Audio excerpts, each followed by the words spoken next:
একটা ডিম দিয়ে কিভাবে হচ্ছে 5 জনের রান্না করলাম সেটা আপনাদের সাথে আজকে শেয়ার করছি। আসসালামু আলাইকুম, সবাই কেমন আছেন? আশা করি সবাই ভালো আছেন। কিভাবে একটা ডিম দিয়ে 5 জনের রান্না করলাম অবশ্যই কিন্তু ভিডিওটা কন্টিনিউ করতে হবে। তো এই যে আজকে পটলের তরকারি রান্না করব, তো ভাবলাম যে বাসায় যেহেতু একটা ডিম আছে তো একটা ডিম দিয়েই আমি রান্নাটা করে ফেলি। তো 2 দিন যাবত মনে করেন যে আমি রান্না করি না, কারণ সাহেলের বাবা যেহেতু মিটিংয়ে গিয়েছিল, তো তারপরে রাতে বাসায় আসবে, যেহেতু আসার পরে সে তো খাবে।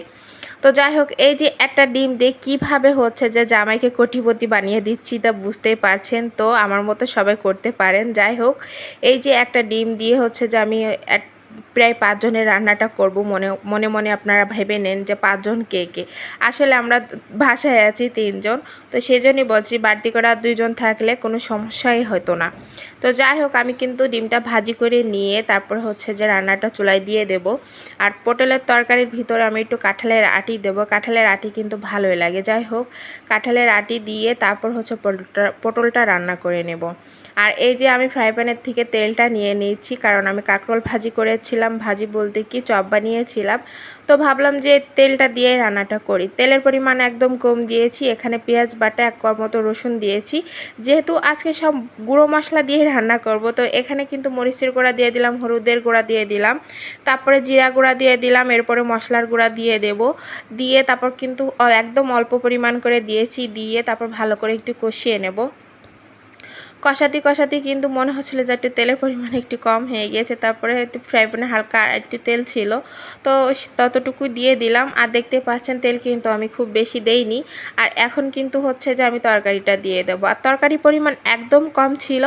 আর তরকারি কম রান্না করলে কিন্তু বেশি ভালো লাগে, আমার কাছে মনে হয় যে একদম কম হলে অল্প একটু অল্প অল্প সব কিছু দিয়ে খাওয়া হয়, এ আর কি। যেহেতু শুধু রাতের জন্য রান্না করব, এর থেকে আর বেশি কিছু করব না। একটা তরকারি দিয়ে ইনশাল্লাহ খাওয়া হয়ে যাবে। তো যাই হোক, আমি কিন্তু কষানোর জন্য একটু করে পানি দিয়ে দিলাম। আর একটু হচ্ছে যে প্রচুর তাড়াহুড়ো করে রান্না করছিলাম, তো হালকা সাইডের থেকে একটু হচ্ছে ধরে গিয়েছে, তাতে কোনো সমস্যা নাই, পুড়ে যায়নি।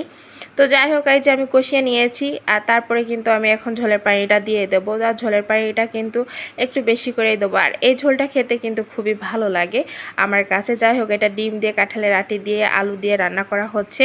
আর সাহেল যেহেতু কাঁঠালের আটি খায় না, সে কারণে সাহেলের জন্য 2টা আলু দিয়েছিলাম। আলু দিয়ে খুব ভালো করে এই যে রান্নাটা করে নিচ্ছি। তো সাহেলে বলেছে যে আমি আলুটা তোমার তরকারির ভিতরে দিয়ে রান্নাটা করছি। আর এই যে এখন কিন্তু আমি সেই ডিম দিয়ে দিলাম। ডিমটা কিন্তু মাঝখান থেকে কেটে দিলে আরও ভালো হতো, যেহেতু আমি কাটিনি, যেরকমটা ছিল ঠিক সেরকমটা দিয়েছি।